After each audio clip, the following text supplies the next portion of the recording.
সঙ্গে শারীরিক সম্পর্ক করা হয়েছে। তখনই বিষয়টি সামনে আসে।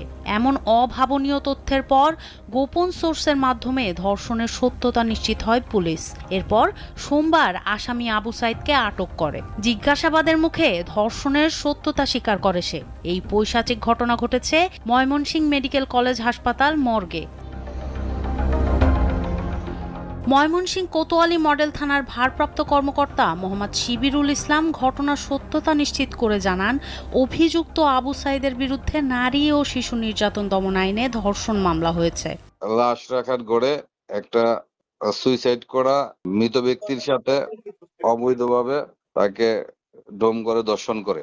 এই ঘটনার সাথে জড়িত প্রকৃত আসামিকে গ্রেপ্তার করতে সক্ষম হই। ধৃত আসামি ঘটনার কথা স্বীকার করে এবং বিজ্ঞ আদালতে ১৬৪ ধারার স্বীকারোক্তিমূলক জবানবন্দি প্রদান করেন। আবু সাইদকে আদালতে নেওয়া হলে সে তার ভয়াবহ এই অপরাধের